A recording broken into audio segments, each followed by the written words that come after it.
योगीराम सूरत कुमार, योगीराम सूरत कुमार, योगीराम सूरत कुमार, जय गुरुराय।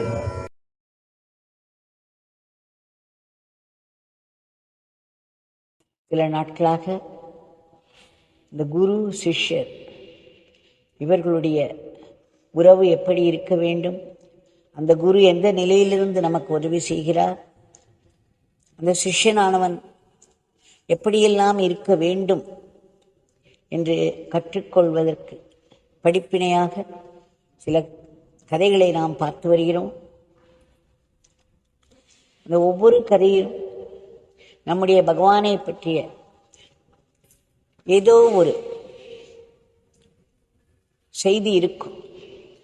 நம்முடைய பகவான் பெருநிலையில் இருந்தார், அதே சமயம் நம்முடைய நிலைக்கு இறங்கி வந்து நம்மோடு எளிமையாக பழகி பெரிய பெரிய உண்மைகளை எல்லாம் சிறு சிறு லீலைகளாக நடத்தி நமக்கு பயிற்றுவித்தார். சாதாரண விஷயம் அல்லவே. பகவானை போல் ஒரு குருவை கிடைப்பதற்கு நாம் எத்தனை ஜென்மங்கள் புண்ணியம் செய்திருக்க வேண்டுமோ தெரியாது. அவருடைய திவ்ய மங்கள நாமத்தை நம்மிடம் விட்டு சென்றதற்கும் எத்தனை ஜென்மங்கள் புண்ணியம் செய்திருப்போமோ தெரியாது. இதெல்லாம் சாதாரண அருளே இல்லை. இன்றைய கதையில் 2 விவசாயிகள் பெரு நிலம் வைத்திருந்தார்கள். அதை உழந்து பயிர்கள் இட்டு அதை வளரச் செய்து உரிய நேரத்தில் அறுவடை செய்து அதை விற்று அவர்கள் வாழ்க்கை நடத்தி வந்தார்கள். ஆனால் இவற்றுக்கெல்லாம் மேலே தங்களுடைய குருநாதரிடம் எல்லையற்ற அன்பு வைத்திருந்தார்கள். காலையில் எழுந்தவுடன்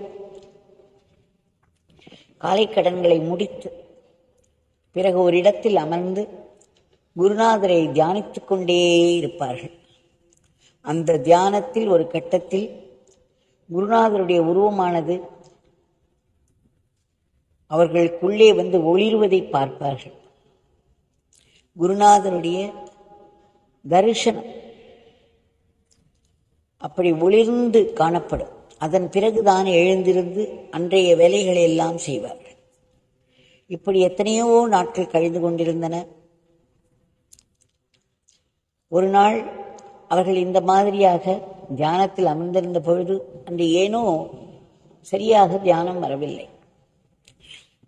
அவர்களும் தன்னுடைய குருநாதருடைய மொத்த உருவமும் ஒரு பேரின்ப ஒளியாக வருவது, அந்த தரிசனம் அவர்களுக்கு கிட்டவில்லை. ஆனால் அந்த தரிசனம் கிடைக்காமல் அவர்கள் அந்த இடத்திலிருந்து எழுந்திருக்க மாட்டார்கள். அப்படித்தான் அவர்களுக்கு பழக்கம். அன்றைக்கு ஏதோ ஒரு எச்சரிக்கை விடுத்து அவர்களுடைய வயல்களில் வெள்ளமாக நீர் வரப்போகிறது, பயிர்களை எல்லாம் காப்பாற்றிக் கொள்ளுங்கள் என்று எல்லோருக்கும் அறைகூவல் செய்தார். இவர்களுக்கு உடனடியாக வயல்களுக்கு போய் அந்த பயிர்களை எல்லாம் வரக்கூடிய வெள்ள நீரிலிருந்து காப்பாற்ற வேண்டிய ஒரு பெரிய கடமை. இல்லையென்றால் அத்தனை பயிர்களும் வீணாகி போகும். அவ்வளவு சிரமப்பட்டு அந்த நிலத்தை உழுது பயிரிட்டு இன்றைக்கு அது அறுவடை செய்யும் நிலை இருக்கும் பொழுது அந்த வெள்ளத்தை எங்கே விட்டோமானால் அது மிகவும் சேதப்படுத்திவிடும். இது அவர்களுக்கு நன்கு தெரிகிறது. அவர்கள் இந்த அறிவிப்பை கேட்கிறார்கள். ஆனாலும் உட்கார்ந்து தியானம் செய்கிறார்கள். குருநாதருடைய தரிசனம் கிடைக்காமல் அந்த இடத்தை விட்டு எழுந்திருப்பதற்கு மனமில்லை. அப்பொழுது ஒருவர் சொன்னார், இப்பொழுது நாம் போகாவிட்டால் எத்தனையோ லட்சக்கணக்கில் நமக்கு இழக்க நேரிடும். ஆனால் நமக்கு இன்னும் குருநாதருடைய தரிசனம் தியானத்தில் கிட்டவில்லை. அது கிட்டாமல் நம்மால் எழுந்திருக்க முடியாது. என்ன செய்வது என்று தெரியவில்லையே என்று ஒருவர் மற்றவரை கேட்க,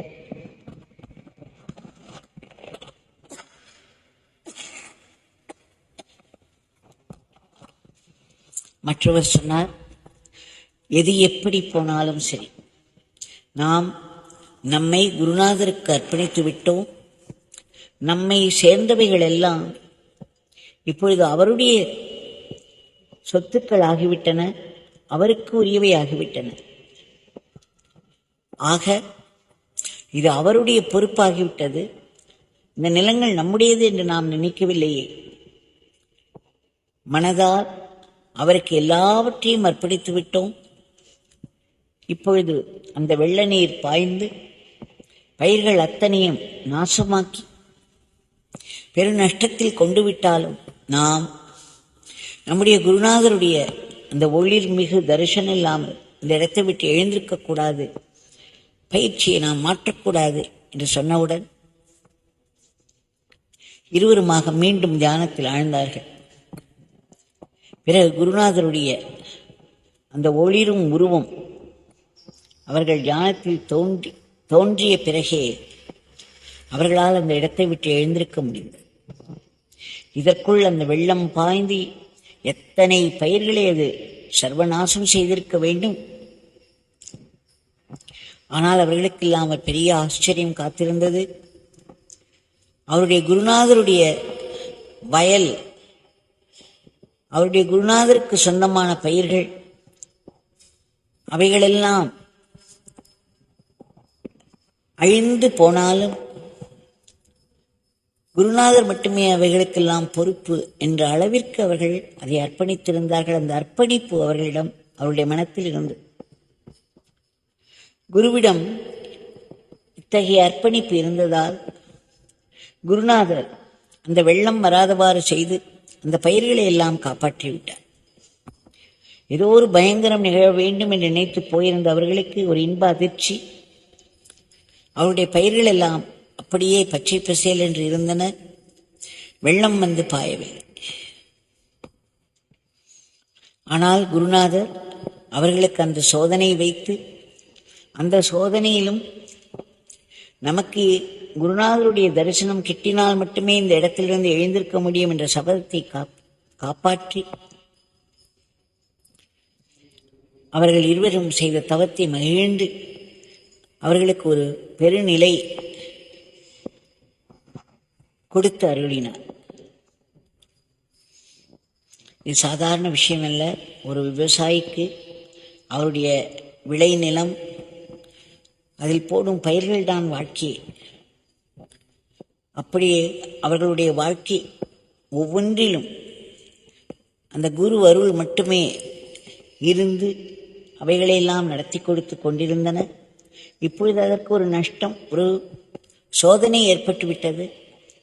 அந்த சோதனை நெருக்கடியில் அவர்கள் பதறிப்போய் வயலுக்கு ஓடி அந்த வெள்ளம் வராமல் தடுத்திருக்கலாம். ஆனால் அவர்கள் சிறிதும் கவலையே கொள்ளவில்லை. எங்களையே நாங்கள் குருநாதருக்கு அர்ப்பணித்து விட்டோம், எங்களை சார்ந்த சொத்துக்கள் அனைத்தும் அவருடையதுதான், அப்பொழுது அவை எல்லாமே அவருடைய பொறுப்பு என்று எத்தனை பேர் நாம் இருக்கிறோம். ஆக இந்த படிப்பினை மிக மிக முக்கியம். நம்முடைய பகவானுடைய சன்னதி திரு வாழ்க்கையில் நான் பார்த்திருக்கிறேன். பல அன்பர்கள் வந்து பல லீலைகளை அவர் முன்னேயே சொல்வார்கள். அவர் விழுந்து விழுந்து சிரித்து, அப்பா இதையெல்லாம் செய்துவிட்டு இந்த பிச்சைக்காரனுக்கு பெயரை கொடுக்கிறார் என்று தன்னைத்தானே கேலி செய்து கொள்வார். ஒரு முறை திரு அப்பனையங்கார் என்பவர் ரயில்வேஸில் டிக்கெட் பரிசோதகராக இருந்தார். அவர் பகவானை அவருடைய சன்னதி தெரு வீட்டில் வந்து தரிசனம் செய்த பொழுது அன்றைக்கு அவரிடம் ஒரு கட்டுரையை கொடுத்து படிக்கச் சொன்னார். அந்த கட்டுரையில் எப்படி ஒரு கிருஷ்ண பக்தரானவர் அந்த ஊர் ரயில்வேஸில் வேலை பார்த்து கொண்டிருந்தாலும் அவர் பாதி வழியிலேயே ஏதோ ஒரு கிருஷ்ண பஜன் குழு மிக சிறப்பாக பஜனை செய்து கொண்டு ஆட்டம் ஆடிக்கொண்டு சந்தோஷமாக செல்வதை பார்த்து அவரால் அதற்கு மேல் ஒரு அடி கூட எடுத்து வைக்க முடியவில்லை. இந்த பஜனை குழுவோடு சேர்ந்து அவரும் சென்று விட்டார். இப்படி அவர் தன்னுடைய கடமையில் இருந்து தவறி மிக நேரம் கழித்து அவசர அவசரமாக ஓடி வந்த பொழுது மிகவும் பயந்திருந்தார். ஏனென்றால் அந்த கவர்மெண்ட் அவருடைய வேலையை கூட எடுத்துவிட முடியும், இதை காரணம் காட்டி. ஆனால் அங்கு வந்தவருக்கு ஒரே பிரமிப்பு. அந்த ஸ்டேஷன் மாஸ்டர் சொன்னார், என்ன ஐயா சொல்கிறீர், நீங்கள் தானே வந்து இதோ இந்த ரெஜிஸ்டரில் கையெழுத்திட்டு உங்களுடைய கடமையையும் நீங்கள் செய்திருக்கிறீர்களே, இப்பொழுது ஏன் வந்து நீங்கள் வரவே இல்லை என்று சொல்கிறீர்கள், அதற்கு எதற்காக மன்னிப்பு கேட்க வேண்டும் என்றெல்லாம் சரமாரியாக கேள்வி கேட்டார். இதை படிக்கச் சொன்னார். அப்பொழுது அப்பனையங்கார் மனதில் உயர்ந்தாராம், இப்படியெல்லாம் கூட இப்பொழுதும் நடக்குமா என்று அவருக்கு ஒரே பிரமிப்பு, திகைப்பு, பெரிய கேள்வி. அன்றைக்கு பகவான் என்ன செய்து விட்டார், அவரை மிகவும் டிலே செய்து போக விடாமல் அடித்து கிட்டத்தட்ட 5 மணி வரை தன்னுடன் உட்கார வைத்துக் கொண்டார். அவர் திரும்ப அவருடைய ஊர், அதாவது எந்த இடத்தில் அவருக்கு டியூட்டியோ அதற்கு 2 மணி நேர பயணம் அவசியம். ஆக அவர் 7 மணிக்குத்தான் தன்னுடைய இடத்திற்கு செல்ல முடிந்தது. கடமையில் தவறிவிட்டோம் என்ற பதட்டத்தோடு ஓடி சென்று ஸ்டேஷன் மாஸ்டரை சந்தித்த பொழுது அவர் சொன்னாராம், என்ன சொல்கிறீர், நீங்கள் தானே இங்கு வந்திருந்தீர், நீங்கள் தான் பாருங்கள் கையெழுத்திட்டிருக்கிறீர், அந்த வண்டியிலும் சென்று விட்டீர்களே, இப்பொழுது எதுவுமே தெரியாதது போல் வந்து கேட்கிறீர்களே என்று ஒரு மாதிரியாக சொன்னார். அப்பொழுதுதான் அப்பனையங்காருக்கு தெரிந்தது, பகவான் தன்னை அவரோடு உட்கார வைத்துக் கொண்டிருந்த பொழுது அவரே இங்கு வந்து இவருடைய உருவத்தில் எல்லா காரியங்களையும் செய்திருக்கிறார். இதே போல் இன்னொரு கல்யாணத்திலும் 5 பெண்கள், பெற்றால் ஆண்டி என்று சொல்வார்கள், அவர் மிகவும் நேர்மையான ஒரு போலீஸ் ஆபீசர், அதனால் எதுவுமே சேர்த்து வைக்கவில்லை. ஆயினும் அந்த 5 பெண்களுக்கும் பகவானுடைய அருளினால் மிக பிரமாதமாக ஒவ்வொரு கல்யாணம் நடந்தேறியது. அவருடைய ஒரு பெண்ணின் கல்யாணத்திற்கு வந்து பகவானிடம் பத்திரிகை வைத்து தாங்கள் கண்டிப்பாக எங்களுடைய கல்யாணத்துக்கு வர வேண்டும் என்று சொல்ல பகவானும் சம்மதித்தார். மிக அற்புதமாக உங்கள் கல்யாணம் நடக்கும், பிரமாதமாக நடக்கும், எல்லோரும் திருப்தியோடு செல்வார்கள் என்றெல்லாம் சொன்னார். ஆனால் கல்யாணத்தில் நடந்ததோ வேறு. அந்த ஆபீசர் தன்னுடைய பொன், மருமகன் இவர்களுடைய பந்தலில் கூடவே இருந்து கொண்டு அந்த வேத மந்திரங்களை எல்லாம் சொல்ல வேண்டிய நிலை, அவரால் ஒரு நிமிடம் கூட அந்த இடத்தை விட்டு அகர முடியவில்லை. இது முதல் மாடியில் நடந்து கொண்டிருந்தது. கீழ் கிரவுண்ட் ஃப்ளோரில் அங்குதான் எல்லோரையும் வரவேற்று உட்கார வைத்து எல்லோருக்கும் உணவு வழங்கி கொண்டிருந்தார்கள். இவர் மேலே இருந்து நினைத்து கொண்டே இருக்கிறாராம் திரு விஸ்வநாதன், நம்மால் கீழே போக முடியவில்லை, நம்முடைய நண்பர்கள், நம்மோடு வேலை செய்பவர்கள் அத்தனை பேரும் வந்து செல்கிறார்கள், ஆனால் யாரையும் வாய் நிறைய வாவென்று கூப்பிட்டோ அவர்களுக்கு உணவு கொடுத்தோ உபசரிக்க முடியவில்லை, நாம் இப்பொழுது இங்கே மாட்டிக்கொண்டு விட்டோமே என்று அவருக்கு சற்று வருத்தமாகவும் இருந்தது. ஆனாலும் அதை விட்டு எழுந்திருக்க முடியாமல் அந்த வேலையை முடிக்காமல் செல்ல முடியாது. இப்படி அவர் வருத்தப்பட்டு கொண்டிருக்கும் பொழுது ஒவ்வொருவராக கீழே இருந்து மேலே வந்து இவருடைய நண்பர்களும் சரி, இவருடைய ஆபீஸில் இருந்தவர்களும் சரி வந்து மிகவும் இவரை பாராட்டி, எப்படி நீங்கள் எங்களுக்கு உபசரித்து அவ்வளவு சுவையான உணவை போட்டீர்களே என்று அவர்கள் சொன்ன பொழுது அவர்கள் கேலி செய்கிறார்களோ என்று கூட தோன்றியதாம். ஆனால் அவர் உண்மையை உணர்ந்தார். இவர் இங்கே மேலே இருந்து கவலைப்பட்டு கொண்டிருக்கும் நேரத்தில் நம்முடைய பகவான் கீழே அவர் உருவம் தரித்து அங்கு இருப்பவர்கள் அத்தனை பேரையும் வரவேற்று உபசரித்து அவர்களுக்கு வேண்டிய உணவிட்டு அவர்களெல்லாம் வாழ்த்தும்படி செய்துவிட்டார். ஒரு குருவினால் சாதிக்க முடியாததே கிடையாது. ஆனால் அந்த குருவுக்கு அந்த அர்ப்பணிப்பு மிகவும் முக்கியம். என்னுடைய வாழ்க்கையிலும் அப்பொழுதெல்லாம் நான் பகவானிடம் வந்து போய் கொண்டிருந்தேன். அந்த சமயத்தில் என்னுடைய தந்தைக்கு சதாபிஷேகம் 80வது. அதே ஒரு பெரிய வைபவமாக எல்லோரும் பிள்ளைகளும் பெண்களுமாக சேர்ந்து கொண்டாட வேண்டிய வைபவம்.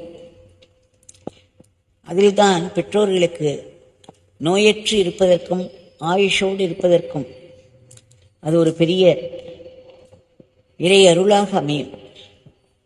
அது எல்லோரும் சிறப்பாக கொண்டாடுவார்கள். ஆனால் அன்றைக்கு என்னவோ நான் திருவண்ணாமலையில் இருந்து பகவானுடைய தரிசனம் கிடைத்து கொண்டிருந்தது. அவருடன் அமர்ந்திருந்த பாக்கியம் கிடைத்தது. என்னால் அந்த இடத்தை விட்டு நகரவே முடியவில்லை. போவதற்கு மனமே இல்லை. இந்த வைபவம் எல்லாம் என் மனதை விட்டு எப்போ அகன்று விட்டது. நான் இங்கு உட்கார்ந்து கொண்டு பகவானை பார்த்து கொண்டே இருந்தேன். அவருடைய அந்த தெய்வீக இருப்பு, அவருடைய லீலைகள் இவற்றையெல்லாம் ரசித்து கொண்டு எல்லாவற்றையும் மறந்து உட்கார்ந்து கொண்டிருந்தேன். அந்த சமயத்தில் எங்கள் வீட்டில் நான் வராதது எல்லோருக்கும் ஒரு பெரிய வருத்தமாக இருந்தது.